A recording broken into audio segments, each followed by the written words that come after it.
lahir baru, orang itu tidak bisa melihat kerajaan Allah. Ayat yang kelima dikatakan, kalau orang tidak dilahirkan dari air dan roh besar, roh kudus, maksudnya roh Allah, ia tidak dapat masuk ke dalam kerajaan Allah. Bayangin saudara, betapa pentingnya urusan lahir baru ini. Banyak orang menyepelekan ini. Saya bersyukur di dalam awal kehidupan rohani saya bersama Tuhan Yesus, saya ngalami lahir baru ini. Saya ngerti apa artinya lahir baru ini. Karena apa? Saya ngalami. Karena itu pagi hari ini saya bagikan. Target saya, kerinduan hati saya supaya kita semua ngalami ini. Bukan cuma ngerti, bukan cuma tahu, bukan cuma sudah pernah dengar, tapi ngalami lahir baru ini. Jadi yang pertama, lahir baru ini harus terjadi karena kita ini lahir dari air dan roh.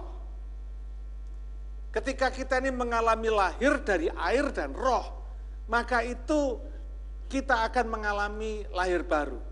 Apa yang dimaksud dengan lahir dari air? Ini bicara tentang kelahiran jasmani. Setiap orang kalau mau lahir pasti air ketubannya pecah, betul nggak? Perempuan pasti ngeluarin air dulu. Kalau orang hamil ngeluarin air baru dia tahu, wah ini bakal melahirkan, ya. Baru ke rumah sakit. Kira-kira begitu. Ketika air itu pecah, ketika air itu mulai keluar, mulai mengalir, dia mengalami kelahiran jasmani. Ya. Seseorang mengalami kelahiran secara jasmani. Tetapi kalau cuma lahir satu kali secara jasmani, dikatakan oleh Alkitab kita tidak dapat melihat kerajaan Allah. Pernahkah saudara bayangkan ya, bahwa semua orang di dunia ini pasti pernah lahir satu kali, yaitu lahir secara jasmani.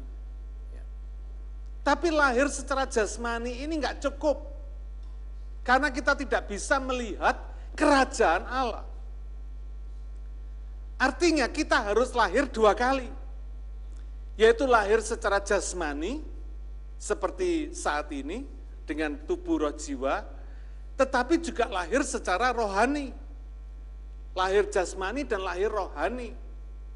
Nah, lahir secara rohani ini dikatakan lahir oleh roh kudus. Artinya lahir secara rohani ini sepenuhnya adalah pekerjaan roh kudus. Bukan karena kita baik, bukan karena kita layak, bukan karena kita benar, tapi karena Tuhan baik. Karena Tuhan yang melayakkan kita. Bukan karena kita kudus, tapi karena Tuhan yang menguduskan kita. Tuhan yang sudah membenarkan kita. Dari orang yang tidak benar dijadikan orang benar. Ini yang disebut kasih karunia atau anugerah, pemberian Allah. Karena kita beriman kepada Yesus. Nah, prinsip iman kepada Yesus inilah yang penting, saudara. Bagaimana sih orang itu bisa dikatakan beriman kepada Yesus? Ketika dia betul-betul berkata kepada Tuhan, Engkau Tuhanku, Engkau Tuhan Yesus Juru Selamatku. Secara pribadi, ada satu keputusan hidup yang berubah, yang membuat kita ini mengalami lahir baru ini. Banyak orang di gereja puluhan tahun, bahkan jadi pendeta sekalipun, belum ada yang belum mengalami lahir baru ini, saudara. Karena itu jangan heran kalau ada orang Kristen aneh-aneh. Ya. Ada orang Kristen jadi batu sandungan, ada orang Kristen neko-neko, macam-macam gak karuan, tingkah lakunya ngelebihi orang dunia, ya karena dia jadi orang Kristen dalam tanda petik, tapi sesungguhnya dia belum lahir baru. Dia belum melihat kerajaan Allah. Dia belum mengalami hidup bersama Tuhan. Lahir baru ini artinya hidup bersama Roh Kudus. Bukan cuma sekedar jadi orang Kristen, bukan cuma sekedar ke gereja, bukan cuma sekedar baca Alkitab atau berdoa, bukan. Bukan cuma sekedar melayani, tapi hidup bersama Yesus. Hidup yang punya hubungan pribadi dengan Yesus. Ini hidup, ini yang disebut lahir baru. Satu hidup yang berbeda total. 2 Korintus 5 ayat 17 mengatakan, Barang siapa yang ada di dalam Yesus, di dalam Kristus, ia adalah ciptaan baru. Yang lama sudah berlalu, dalam bahasa Inggris pass away. Sudah mati, yang baru sudah datang. Sesuatu yang betul-betul baru. Bukan cuma bungkusnya tok baru, isinya sama, enggak. Tapi betul-betul seseorang yang sudah menjadi pribadi yang baru. Alkitab mengatakan aku akan memberikan roh yang baru. Roh yang taat. Saudara, saya ngalami ini. Karena itu saya ngerti betul. Saya rindu kita semua ngalami. Bukan cuma sekedar tahu. Lahir baru ini bukan sekedar pengetahuan. Tapi lahir baru ini adalah sebuah pengalaman bersama Tuhan. Tanpa lahir baru ini kita tidak bisa lihat kerajaan Allah. Bahkan di dalam ayat yang kelima dikatakan masuk kerajaan surga kita nggak bisa. Ngelihat aja nggak bisa, apalagi masuk. Bayangin saudara, apa artinya kita jadi orang Kristen puluhan tahun tapi kita nggak bisa ngelihat kerajaan surga. Akhirnya hidup kekristenan kita membosankan. Cuma gitu-gitu aja. Gitu. Nggak ada sesuatu yang excited dalam hidup kita. Nggak ada sesuatu yang luar biasa, yang dahsyat dalam hidup kita. Padahal hidup bersama Tuhan, bayangin saudara. Oh, hidup bersama Tuhan itu dahsyat. Luar biasa saudara. Ya. Semalam saya, beberapa malam yang lalu, saya terima message WA dari seorang teman saya. Saya ingat setahun yang lalu ketika saya pulang ke Indonesia, saya diundang makan malam di rumah dia. Kemudian dia undang anaknya, dia undang menantunya. Saya nggak tahu apa yang terjadi, saya baru tahu dari WhatsApp message dia. Cuma waktu itu ketika selesai makan saya tergerak untuk mendoakan anaknya dia bersama menantunya. Untuk berdoa, Mena tumpang tangan di perutnya, karena mereka ini sudah married, sudah mengharapkan anak selama 9 tahun, mereka nggak dapat anak. Saya tergerak malam itu untuk berdoa, Mena tumpang tangan di perut menantunya. Lalu kemarin, beberapa malam yang lalu saya terima WhatsApp, dia cerita, 2 bulan setelah kami berdoa, tumpang tangan, menantunya hamil. Dan tanggal 15 Januari yang lalu, anaknya lahir, laki-laki. Wah, dia happy sekali. Ya. Dia happy sekali. Ternyata anaknya ini minta tanda dari Tuhan. Karena menurut dokter, menantunya itu sudah nggak bisa hamil. Gitu. Entah karena ada kelainan apa, saya nggak tahu. Tapi anaknya ini minta tanda, kalau Tuhan mau kasih dia anak, biarlah ada seseorang yang tumpang tangan di perut istrinya. Dan ada orang yang mendoakan supaya mereka punya anak. Dan mereka tidak pernah bicara ini kepada papanya sekalipun. Jadi papanya juga nggak tahu kalau anaknya minta tanda seperti itu. Dan malam hari itu setelah kami makan malam, saya tergerak berdoa dan Mena tumpang tangan di perut menantunya. Dan benar, Tuhan menjawab doa, amin. Kemarin saya dikirimin fotonya, sudah lahir, tanggal 15 Januari yang lalu, jam 9 pagi. Saudara, saya bisa bayangin betapa happy-nya, ya, betapa sukacitanya, anak yang sudah dirindukan selama 10 tahun, akhirnya lahir. Ini menunjukkan betapa Tuhan itu, pekerjaan Roh Kudus itu, tidak bisa dibatasi oleh manusia. Amin.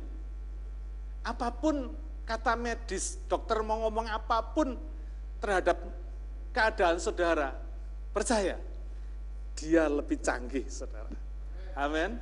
Tuhan itu yang lebih canggih, dia yang punya kuasa. Dia bisa balikkan semua keadaan. Yang mustahil jadi nggak mustahil. Yang nggak bisa jadi bisa. Dia semuanya. Amin. Karena itu betapa pentingnya apa yang dikatakan oleh Tuhan ini. Ini harus menjadi perhatian kita secara serius. Ayat ini ditujukan kepada siapa? Yohanes pasal 3 ini kepada Nikodemus. Nikodemus itu siapa? Nikodemus itu dikatakan oleh Alkitab sebagai pengajar Yahudi, orang Farisi, orang yang ngerti firman, ngerti Taurat. Artinya orang Kristen, kira-kira gitu ya kalau diterjemahkan dalam bahasa sekarang ini orang Kristen, bukan orang non-Kristen, bukan orang yang tidak kenal Yesus, yang tidak percaya Yesus, orang yang percaya Yesus. Tidak bicara soal agama, bisa agama Kristen, bisa agama Katolik, agama apa saja. Tapi dikatakan adalah orang-orang yang sudah tahu Yesus, kira-kira gitu. Sudah ngerti Taurat, ngerti firman. Tapi dikatakan Tuhan, sesungguhnya, wah, Yesus kalau ngomong sesungguhnya itu mantap saudara ya. Ini betul-betul harus jadi perhatian, jangan diremehkan. Sesungguhnya aku berkata kepadamu, jika seorang tidak dilahirkan kembali, ia tidak dapat melihat kerajaan Allah. Wow, saudara nggak main-main loh. Ya. Hidup kekal itu ada, amin. Siapa yang percaya hidup kekal ada? Ya, amin. Kalau hidup kekal itu ada, artinya kita ini harus betul-betul menghadapi hidup kekal itu. Harus mempersiapkan diri untuk hidup kekal itu. Karena hidup kekal itu sudah bisa dimulai di dunia ini. Yaitu hidup bersama Yesus. Hidup yang punya hubungan pribadi dengan Yesus. Hidup yang mengalami Yesus di dalam hatinya, dalam kehidupannya. Bukan cuma sekedar jadi orang Kristen atau sekedar jadi orang baik. Tidak, saudara. Tapi orang yang lahir baru. Nah, orang yang lahir baru ini adalah orang yang punya keputusan. Orang yang mengambil keputusan untuk bersedia dilahirkan oleh pekerjaan Roh Kudus. Saudara, saya percaya setiap pekerjaan Roh Kudus di dalam hidup kita itu akan mendorong kita untuk mengasihi Tuhan, untuk taat kepada Tuhan, untuk bertobat dari dosa, berhenti dari dosa, berhenti dari apa yang salah yang kita sudah lakukan. Tidak menengok lagi ke belakang, tapi menatap ke depan, berjalan bersama Yesus. Itu pekerjaan Roh Kudus.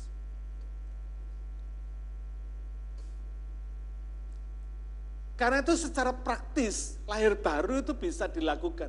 Ketika kita ini mengambil keputusan, saya mau percaya Yesus, saya mau terima Dia sebagai juru selamat dan Tuhan saya secara pribadi. Tidak ada hubungannya sama orang lain. Karena ini bicara urusan pribadi. Saudara, terima Yesus sebagai juru selamat artinya apa? Kita mengaku diri kita ini orang berdosa. Memang orang tidak baik, kira-kira gitu ya. Orang yang patut dihukum, patut binasa karena kita ini berdosa. Kita mesti ngerti dan kita mesti mengaku di hadapan Tuhan bahwa kita ini butuh juru selamat. Butuh Yesus yang bisa menyelamatkan kita. Karena Dia sudah mati di kayu salib membayar segala harga dosa kita. Kita tidak bisa menyelamatkan diri kita sendiri. Kita butuh juru selamat. Dan itu sudah dilakukan oleh Yesus. Kita cuma buka hati, percaya kepada Yesus, dan menyembah Dia. Yang kedua, mengambil keputusan sebagai Tuhan. Menjadikan Yesus sebagai Tuhan. Bukan cuma sekedar juru selamat. Banyak orang berhenti sampai terima Yesus sebagai juru selamat. Sebagai orang yang menyelamatkan kita dari dosa. Tapi enggak bersedia menjadikan Dia Tuhan dalam hidup kita. Ini yang jadi problem. Makanya seringkali hidup orang Kristen stuck di satu level. Karena semua orang mau diselamatkan. Kalau suruh tanya setiap orang, lu mau diselamatkan? Mau. Kamu orang berdosa? Yes, saya orang berdosa. Tapi ketika dia mengambil keputusan untuk menjadikan Yesus itu Tuhan dalam hidup kita, Dia nggak mau. Dia nggak mau. Ini yang membuat hidup orang Kristen stuck, berhenti di satu level, yaitu percaya Yesus sebagai juru selamat. Yesus cuma dibatasi sebagai juru selamat, the Savior. Berhenti sampai situ. Dia mau diselamatkan, dia tahu dia orang berdosa, dia ngerti dia butuh juru selamat, tapi ya that's it, sampai di situ saja. Dia nggak mau lebih dari itu. Artinya dia masih mau mengatur hidupnya sendiri supaya dia bisa hidup sesuai dengan keinginannya sendiri. Dia nggak mau menjadikan Yesus itu Tuhan. Jadi apa yang kata Yesus bersalah dan stop doing this, dia tetap lakukan. Kenapa? Karena dia belum menempatkan Yesus sebagai Tuhan. Saudara, ini yang jadi problem. Pada lahir baru itu tidak bisa. Yesus sebagai juru selamat tidak bisa dipisahkan dari Yesus sebagai Tuhan.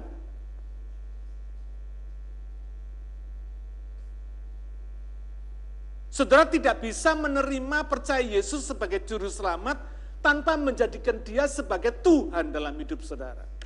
Artinya saudara harus mau mengambil keputusan, mau menerima dia, mau menyembah dia sebagai satu-satunya Tuhan, satu-satunya Allah yang saudara percayai, yang saudara sembah, saudara muliakan, saudara nomor satukan, saudara utamakan dalam hidup ini, yang saudara taati. Ini yang disebut lahir baru. Born again.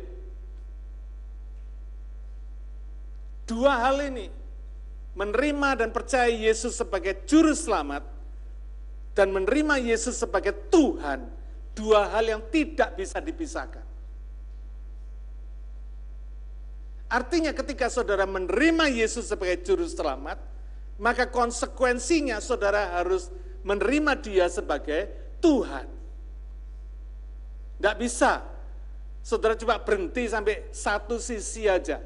Percaya Yesus, terima Yesus sebagai juru selamat. Nggak bisa berhenti di sini. Harus dua-dua. Seperti mata uang yang dua sisi, yang tidak bisa dipisahkan. Kalau saudara tidak pernah mau menerima dia sebagai Tuhan, menjadikan dia Tuhan, yang saudara sembah, yang saudara taati dalam hidup ini, sesungguhnya saudara tidak pernah menerima dia sebagai juru selamat. Nangkep nggak? Serius nggak ini urusan? Oh, ini serius dan penting sekali. Meskipun jarang dibahas di gereja, tapi saya rindu pagi hari ini, siang hari ini kita betul-betul ngerti dan ngalami. Jangan dianggap enteng.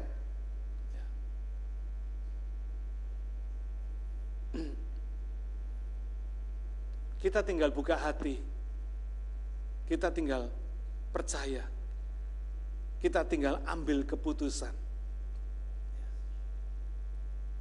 Mau terima Yesus sebagai juru selamat dan Tuhan, tidak bisa dipisah. Biar saudara sudah melayani Tuhan, biar saudara sudah jadi orang Kristen puluhan tahun di gereja, kalau saudara belum pernah menerima Yesus sebagai juru selamat dan Tuhan dalam hidup saudara, engkau belum lahir baru. Dan kalau orang itu tidak lahir baru, Alkitab mengatakan dia tidak dapat melihat kerajaan Allah.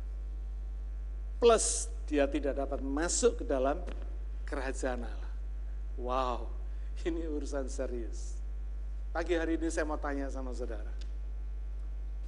Siapa yang belum pernah mengalami lahir baru? Siapa yang sudah tahu tapi belum mengalami? Sudah ngalami semua. Loh, enggak usah malu. Saya enggak akan panggil saudara maju ke depan, tapi saya ingin doakan. Karena saya rindu saudara ngalami. Amin. Pagi hari ini kalau Roh Kudus berbicara dalam hati kita, jangan keraskan hati. Karena inilah yang disebut kairos Tuhan.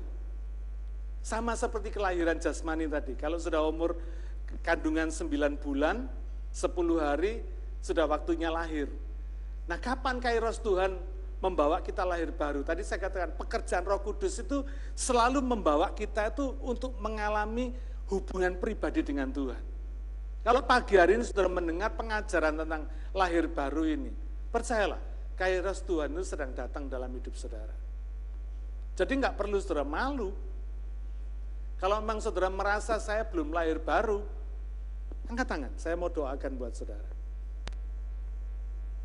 Puji Tuhan, siapa lagi? Puji Tuhan, siapa lagi? Puji Tuhan, puji Tuhan. Siapa lagi? Mari kita tundukkan kepala. Saudara ikuti saya berdoa. Ya. Saudara yang sudah angkat tangan maupun yang belum angkat tangan, tapi yang saudara merasa diri saudara belum pernah lahir baru. Pagi ini kairos Tuhan datang pada saudara. Jangan lewatkan kesempatan ini. Karena mungkin kesempatan ini tidak pernah kembali dalam hidup saudara. This is the only chance you receive Jesus as your Savior and Lord in your life. Mari kita berdoa. Saudara ikuti doa saya. Katakan dengan sungguh-sungguh. Tuhan Yesus, aku mengaku diriku sebagai orang berdosa. Aku butuh pengampunan dosa. Ampuni dosaku. Aku mau bertobat atas segala dosaku. Aku butuh juru selamat. Aku butuh Engkau untuk mengampuni aku dan menyelamatkan aku.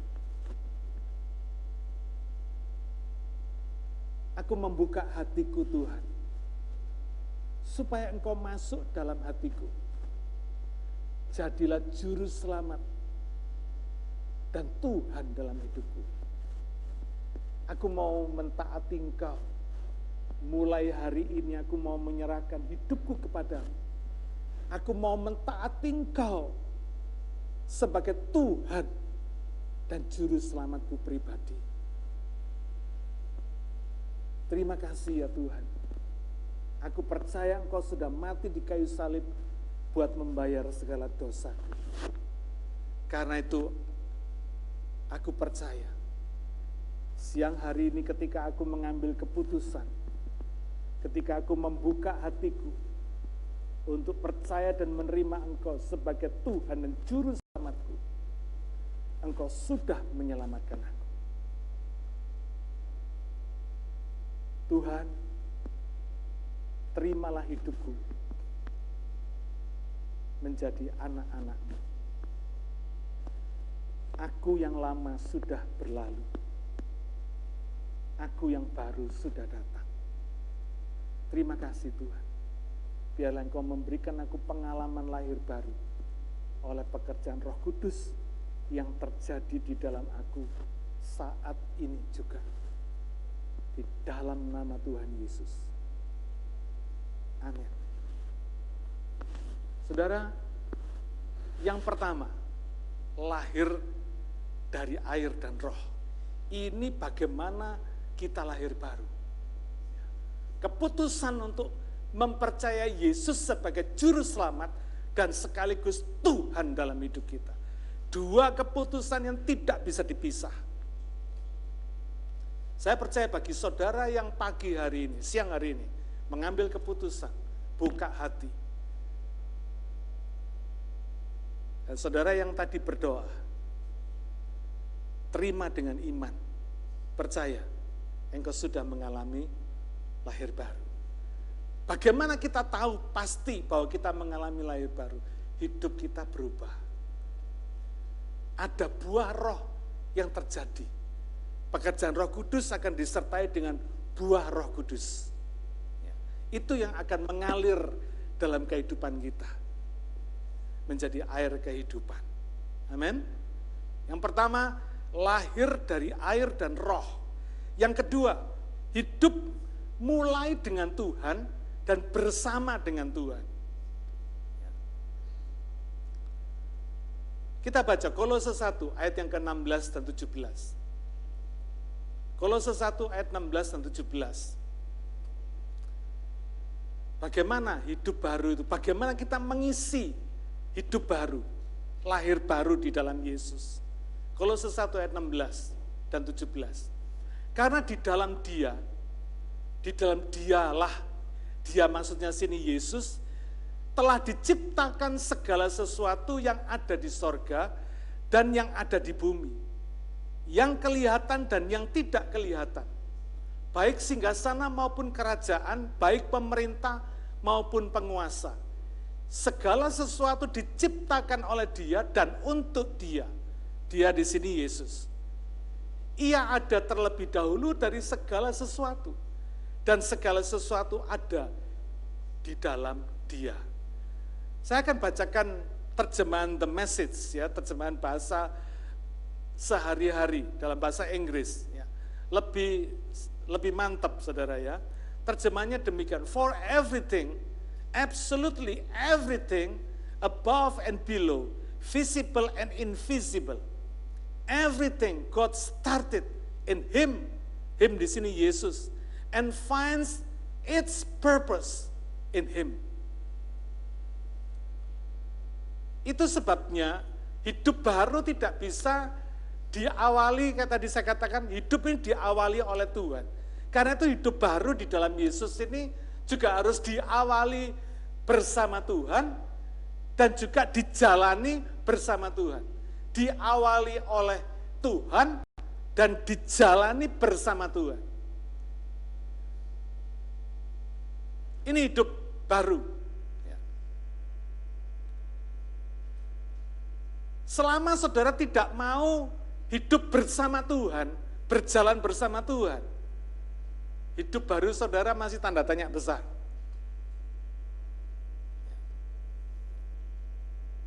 Karena hanya dengan hidup bersama Tuhan, saudara bisa mengalirkan buah roh tadi itu, buah pekerjaan Roh Kudus tadi itu, buah Roh Kudus. Kasih, sukacita, damai sejahtera dan sebagainya. Buah Roh Kudus. Karena itu hidup baru di dalam Tuhan ini harus dimulai dengan Tuhan. Tadi itu saya katakan, ya, hidup ini diawali dengan Tuhan.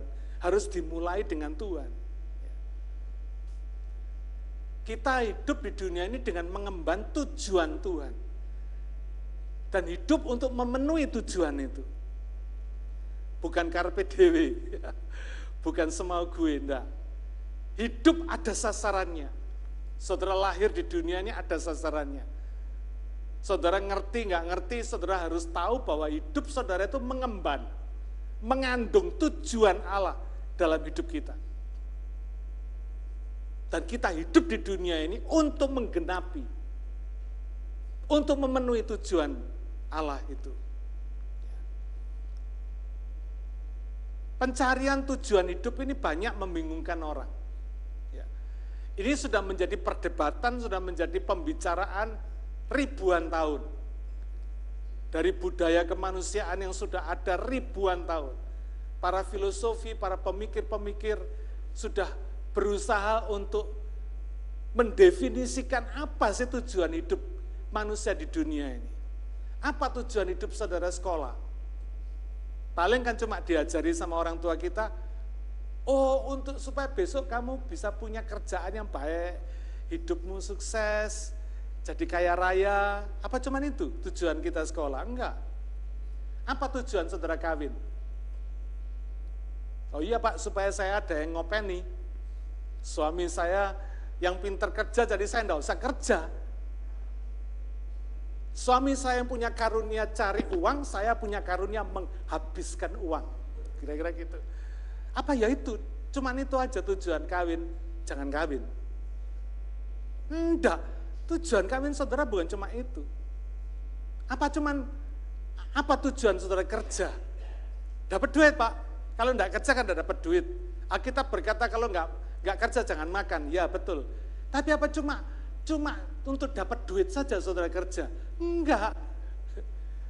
Terlalu remeh kalau cuma tujuan itu untuk dapat duit aja. Terlalu remeh. Hidup ini bukan sekedar duit.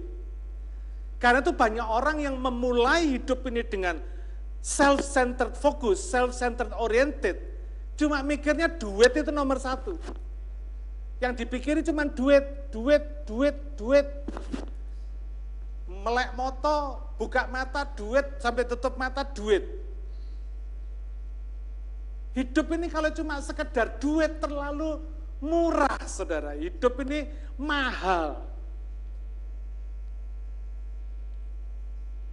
Apa ada di sini yang bersedia menjual hidupnya 50 juta dolar?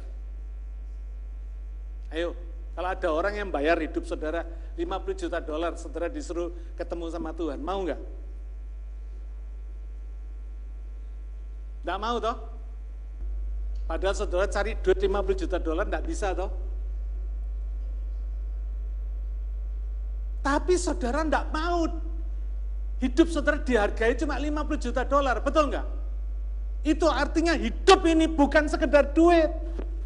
Ada tujuan ilahi, ada tujuan Allah yang saudara emban, yang saudara hidupi, yang harus saudara penuhi, harus saudara genapi dalam hidup ini. Bukan cuma sekedar dapat duit. Karena itu pagi hari ini, siang hari ini, mari kita minta Tuhan untuk memperbarui wawasan paradigma pikiran kita. Supaya kita ngerti bahwa hidup ini bukan sekedar duit. Apa yang penting bagi dunia tidak terlalu penting buat kita. Siang hari ini penting kita ngerti apa sih tujuan hidup kita. Dan itu harus mulai dari Tuhan dan hidup bersama Tuhan.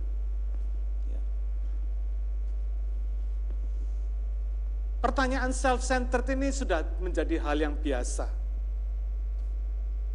Dari kecil kita sudah ditanya, kamu besok mau jadi apa? Kita jawab, jadi dokter, jadi insinyur, jadi sarjana hukum. Kita mau jadi apa? Sudah diajari mulai dari kecil kita mau jadi apa. Mestinya Tuhan mau kita jadi apa, bukan kita mau jadi apa, betul nggak? Apa yang mesti saya lakukan? Apa tujuan saya? Apa ambisi saya? Apa mimpi saya? Apa cita-cita saya? Banyak sekali resep-resep kehidupan yang tujuannya hanya untuk memenuhi pertanyaan-pertanyaan ini saja. Ada yang sukses, ada. Tapi bukan cuma sekedar sukses. Semua pertanyaan ini tidak akan pernah bisa menyatakan tujuan hidup kita. Kecuali kita mau hidup, mengawali hidup dengan Tuhan, dan hidup berjalan bersama Tuhan. Ini baru kita akan tahu tujuan hidup kita.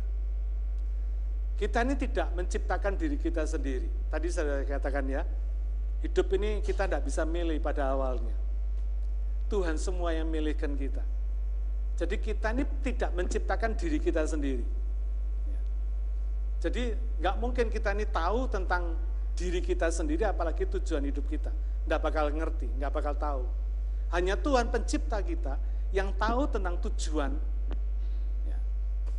dan manual hidup kita. Kita kalau beli barang kan selalu ada manualnya toh. Tujuannya apa? Supaya saudara bisa mendapatkan manfaat terbesar dari barang yang saudara beli. Saudara punya HP kan hari ini? Tahu nggak kalau HP saudara itu canggihnya luar biasa? Saya terus terang jujur, saya nggak menguasai HP saya 100%. Fungsi-fungsinya begitu banyaknya.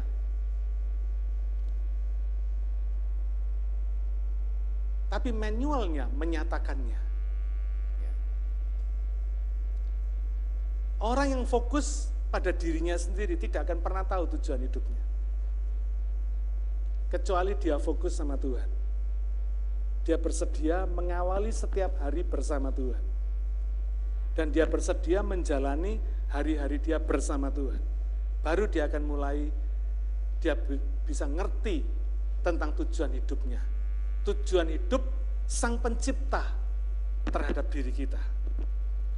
Sebab kita ini eksis, kita ini ada, karena Tuhan mau kita ada. Amin. Saya berkali-kali khotbah, kalau kita bisa hidup hari ini, itu karena Tuhan mau kita hidup hari ini. Ada yang kemarin sudah selesai. Mau minta tambah 1 hari aja, 1 menit aja, di hari ini tidak bisa. Karena sudah selesai kemarin. Finish. Karena itu percayalah kalau saudara ada hari ini, itu karena Tuhan. Tuhan mau saudara ada. Karena itu rugi besar kalau saudara cuma hidup tanpa saudara mengerti untuk apa saudara hidup.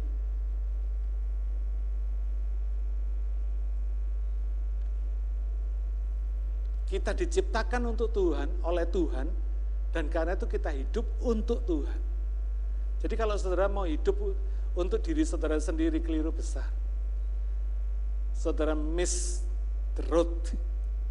Saudara tersesat, jalannya nyeleweng. Karena kita ada karena Tuhan, kita hidup oleh karena Tuhan, karena itu kita hidup untuk memenuhi tujuan Tuhan dalam hidup kita. Harus digenapi dalam hidup kita. Kalau enggak digenapi, rugi. Karena hanya di dalam Tuhanlah kita temukan arti hidup ini. Kita ngerti asal kehidupan kita dari mana. Kita ngerti identitas diri kita bagaimana. Tujuan hidup kita apa? Apa yang penting bagi kita? Tadi sudah saya singgung sedikit, bahwa apa yang penting bagi orang dunia belum tentu penting bagi kita. Apa yang ditetapkan Tuhan untuk kita? Apa destiny kita itu apa?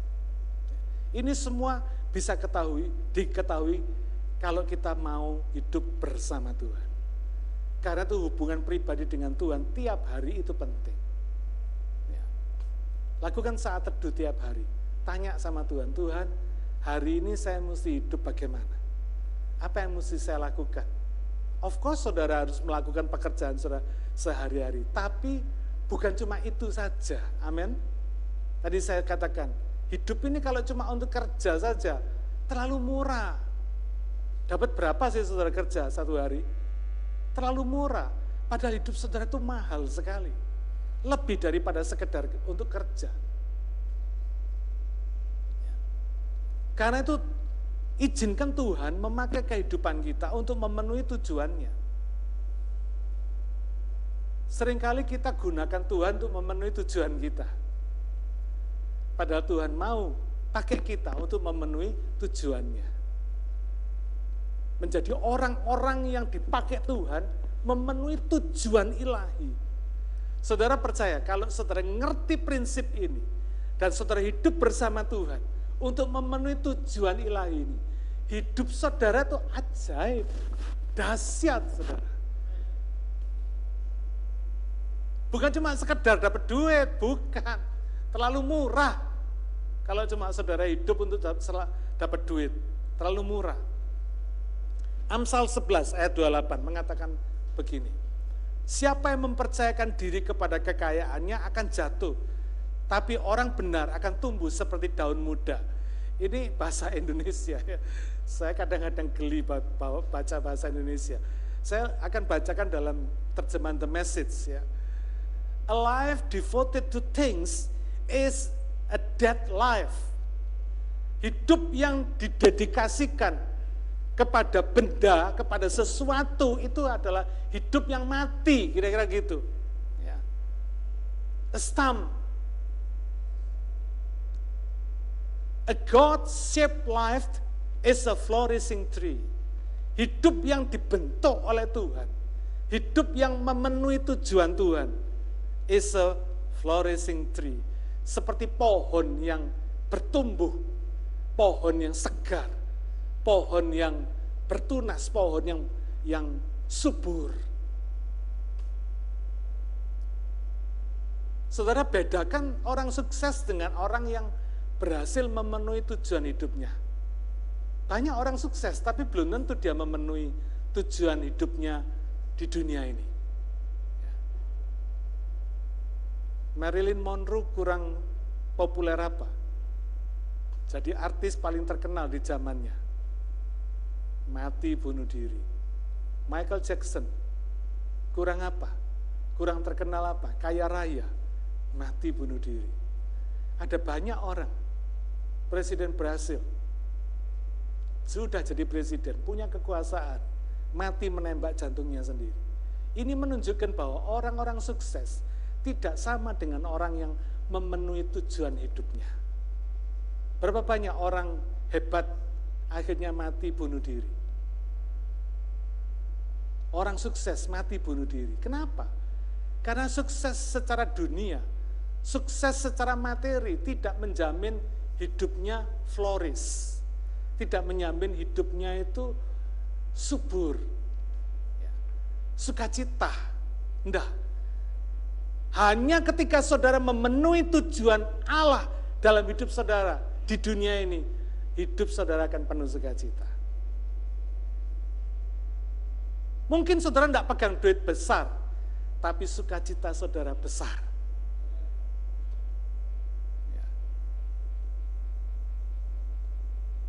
Di luar Tuhan, semua pemikiran tentang hidup ini cuma kira-kira.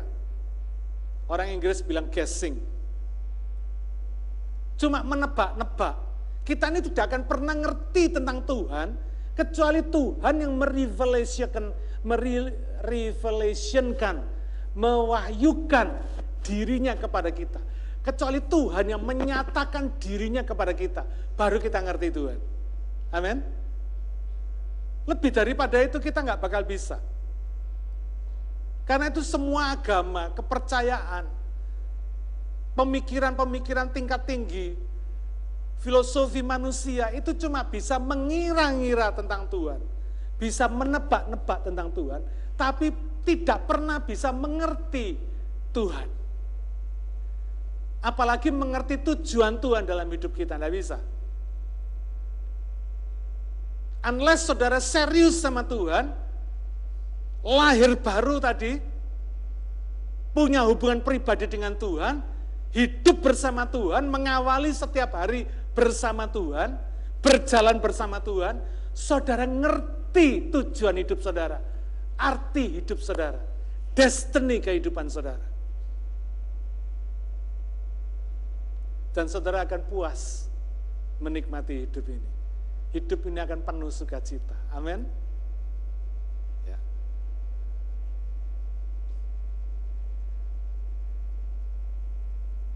Mari saudara, jangan abaikan. Tuhan sudah kasih firman dalam kehidupan kita. Karena itu jangan pernah abaikan firman. Tiap pagi awali hidup saudara dengan menjalin hubungan pribadi dengan Tuhan. Tanya sama Tuhan, hari ini aku mesti ngapain Tuhan?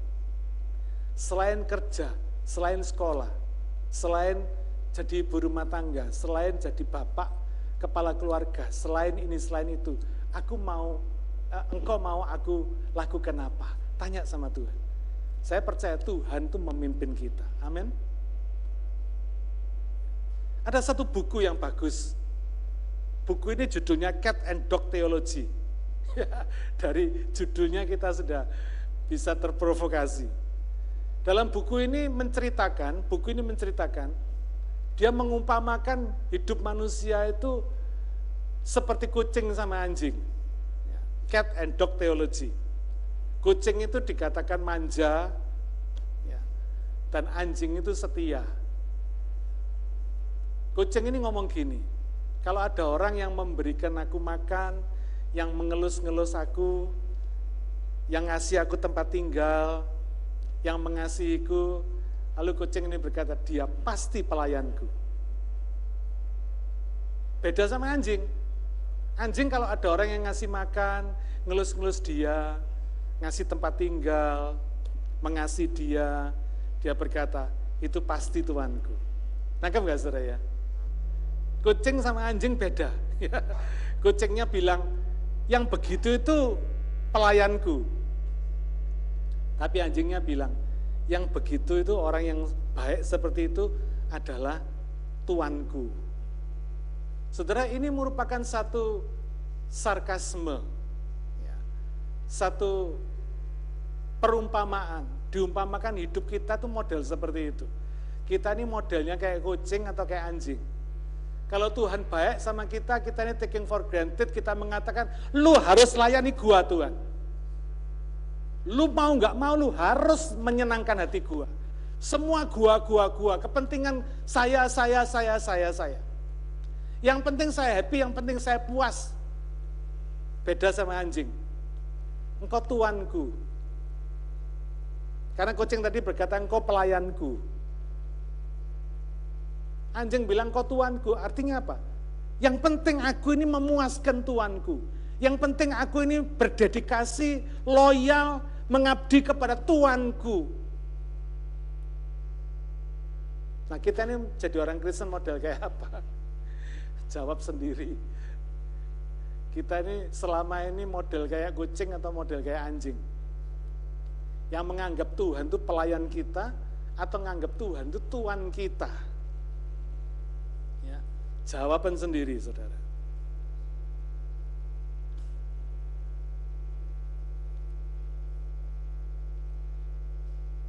Dari apa yang kita lakukan, orang-orang di sekitar kita itu bisa melihat kita itu menilai Tuhan seperti apa. Seberapa besar, seberapa berharga, seberapa nilainya Tuhan dalam hidup kita. Saya ingin mengakhiri dengan sebuah kesaksian. Ilustrasi kesaksian yang kejadian yang sebetulnya. Seorang pendeta baru pindah ke satu kota kecil di Amerika. Dia naik bis ke city, dia turun dari bis, dia bayar, dia dikasih kembalian sama supir bisnya, lebih 50 sen. Dia lihat lebih 50 sen. Dia mikir, 50 sen, kembaliin enggak ya? Sudahlah, anggap aja ini hadiah dari Tuhan. Cuma 50 sen enggak ada artinya. Tapi dia enggak sejahtera, saudara. Akhirnya dia putuskan, enggak lah, gua kembaliin. Dia balikin uang 50 sen ke supir bisnya. Lalu supir bisnya sambil terima duit, dia berkata, Pak, Bapak ini pendeta yang baru pindah ya? Oh iya, katanya. Saya sudah lama sebetulnya mau ke gereja, mau percaya Yesus. Tapi saya baru mendapat konfirmasi pagi ini. Ketika Bapak mengembalikan uang 50 sen. Kembalian yang memang sengaja saya kasih lebih untuk Bapak, katanya.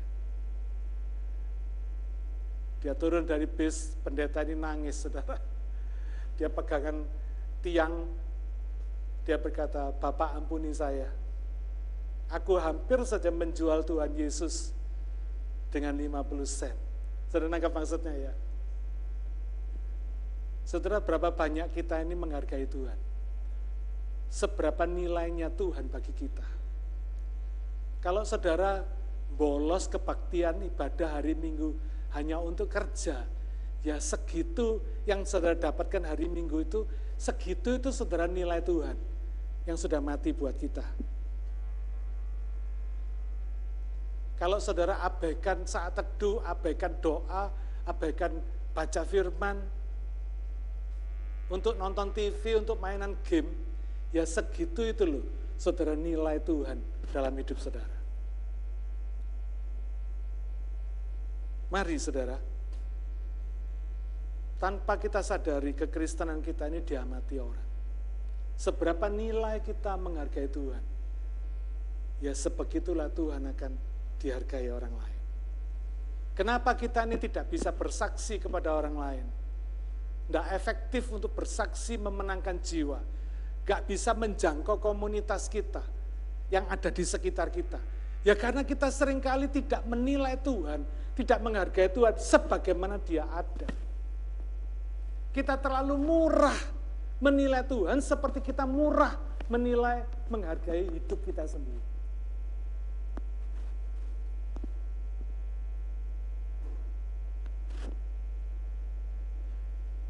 Mari saudara, biarlah kita tanya Tuhan hari ini. Tuhan, saya mau hidup baru, lahir baru di dalam Engkau. Saya ingin memulai hidup saya setiap hari bersama Tuhan. Kalau saudara biasa bangun jam 4, bangunlah lebih awal, 15 menit lebih awal, supaya saudara bisa menjalin hubungan pribadi dengan Tuhan. Supaya saudara dapat instruksi apa yang mesti saudara lakukan hari ini. Lihat, hidup saudara akan berubah. Amin. Hidup saudara akan lebih bersukacita. Hidup saudara akan lebih berarti dalam hidup ini. Mari kita berdoa. Bapa Surgawi, hamba-Mu yang penuh kelemahan ini sudah berbicara tentang lahir baru di dalam Yesus. Kami percaya Engkau akan menerjemahkan pengajaran yang sederhana ini ke dalam hidup kami masing-masing. Supaya tidak ada satupun jemaat-Mu di tempat ini yang tidak mengalami lahir baru. Hamba-Mu rindu supaya semua jemaat mengalami lahir baru. Melihat kerajaan Allah dan masuk dalam kerajaan Allah. Karena sudah dilahirkan dari air dan roh. Bersedia hidup, mengawali hidup bersama Tuhan dan berjalan dalam hidup ini bersama Tuhan. Bapa, silakan Kau bekerja. Kami percaya Roh Kudus Engkau sudah bekerja pagi hari ini. Hati yang keras sudah Tuhan hancurkan. Pikiran yang bodoh dan tegar tengkuk sudah Tuhan patahkan. Supaya kami boleh melihat jalan-Mu. Kami boleh melihat terang-Mu. Karena Engkaulah terang dunia. Barang siapa yang berjalan di dalam terang-Mu, memiliki terang hidup dan tidak berjalan dalam kegelapan. Kami percaya Engkau tidak pernah membiarkan kami tinggal dalam kegelapan, hidup untuk menerka-nerka, menebak-nebak, mengira-ngira tentang Engkau. Tapi Engkau dengan firman-Mu, Engkau menyatakan diri-Mu kepada kami semua. Kami mau hidup bersama-Mu. Lahir baru oleh karena pekerjaan Roh Kudus. Terima kasih Bapa, meteraikan firman-Mu dalam hidup kami semua dan jadikan hidup kami berarti. Terpujilah nama-Mu Tuhan. Di dalam nama Tuhan Yesus, meteraikan firman dalam hati dan pikiran kami semua, supaya kami boleh praktekkan dalam hidup kami sehari-hari. Dalam nama Tuhan Yesus kami berdoa. Amin. Tuhan memberkati saudara.